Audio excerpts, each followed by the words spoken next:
विज्ञान अभिशाप है या वरदान। तो अगर इसे सही अर्थों में लिया जाए तो विज्ञान वरदान है। इस विज्ञान ने मनुष्य के जीवन को कितना आरामदायक बना। एक पुराने जमाने में हमें किसी रिश्तेदार को कोई समाचार भेजना होता था तो डाक से पत्र जाता था, उसको 7-8 दिन लगते थे पहुंचने। कुशल से पूछनी होती तो पत्र माध्यम था, कोई चीज भेजनी होती तो भी कोई डाक माध्यम था। अब देखिए इस साइंस ने इतने आविष्कार कर दिए हैं कि हम तुरंत यहाँ बैठे और दुनिया के किसी भी भाग में अपने रिश्तेदारों से बात कर सकते हैं। ऐसा कागज ये चीज अपन उसको ईमेल के माध्यम से भेज सकते हैं।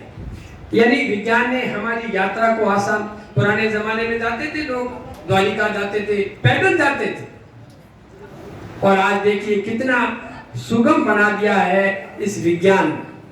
तो अगर हम सही अर्थों में लें तो विज्ञान हमारे लिए वरदान है, एक गुण है।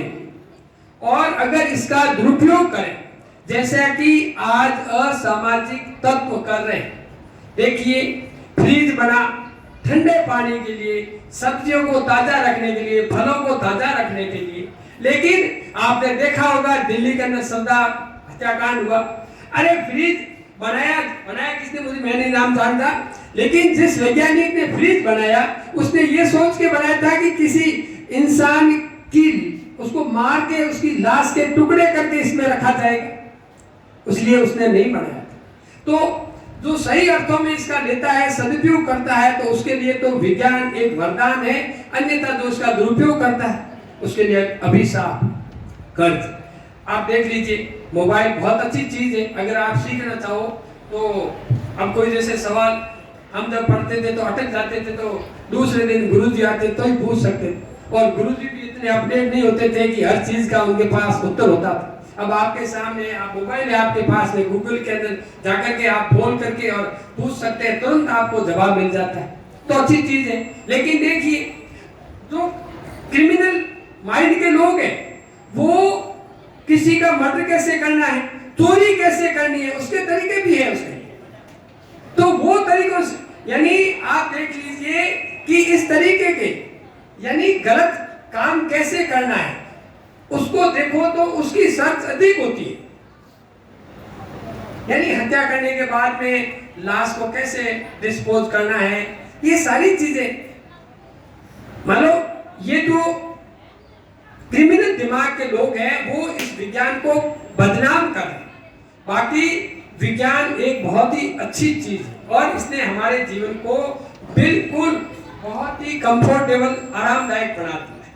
हालांकि थोड़ा फर्क भी हुआ है, यानी मनुष्य के जीवन को एक गतिशील बना दिया, स्पीडी बना दिया, और इस स्पीडी के चक्कर में रिश्ते नाते सब पीछे रह गए। तो उतनी रिश्ते नातों की हमारे पास अहमियत नहीं रही।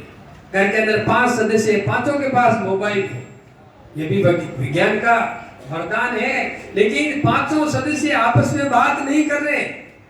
वो घर का मुखिया वो कुछ देख रहा है, पत्नी कुछ और देख रही है, बच्चे और कुछ देख रहे हैं, 5 एक ही छत के नीचे बैठे हैं, लेकिन आपस में बात नहीं कर रहे, सब अपने अपने मोबाइल में मस्त। जबकि पुराने जमाने में जब मोबाइल नहीं था तो सब परिवार वाले पास में बैठकर बातें करते थे, कितना आनंद था याद। अब चलो आपने तो वो टाइम देखा नहीं, लेकिन जो मेरी उम्र के हैं वो तो सोच ही सकते हैं, कल्पना कर सकते हैं कि कितना अच्छा समय था। गांव में अब तो लोग हैं बस मोबाइल से चिपके रहते हैं। अरे गांव में हथाई का सेंटर होता था कि भाई यहाँ बैठ करके गांव के 8-10 लोग रात्रि में हथाई करते थे, आपस में चर्चा करते थे, अच्छे मुद्दों पर चर्चा होती थी। वो चर्चाएं बंद हो गई, उसका स्थान तो मोबाइल ने ले लिया, गूगल ने ले लिया, ठीक है ना। तो कहने का अर्थ है कि विज्ञान ने हमारा जीवन अगर कंफर्टेबल बनाया है तो कुछ जो मानवीय मूल्य है और जो हमारी कुछ प्राचीन परंपरा है उनको भी खत्म करने का काम किया है। मैं आप सबसे यही कहना चाहूंगा कि आप विज्ञान के जितने भी आविष्कार हैं उन आविष्कारों का उपयोग अपने हित के लिए करें, उनका दुरुपयोग ना करें। यानी गलत करने के उद्देश्य से आप उसका यूज न करें तब तो है अच्छा, नहीं तो फिर विज्ञान बदनाम होती है कि देखो इससे तो पुराना समय अच्छा था, ये सब विज्ञान के आविष्कारों ने लोगों को ऐसे ऐसे क्राइम करना सिखा दिया है। तो मेरा आप सभी विद्यार्थियों से, तो कर रहे हैं वो तो करेंगे, लेकिन आप सबसे मेरा आग्रह रहेगा कि हम अधिक से अधिक यूज करें इसका, लेकिन अधिक से अधिक इनका अपने जीवन को सुधारने के लिए, अच्छे के लिए इसका यूज करें, जिससे कि विज्ञान आपके लिए एक वरदान बन सके, कहीं अभिशाप न।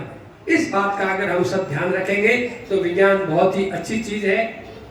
आपने इतने सारे जो अच्छे चार्ट और मॉडल बनाए,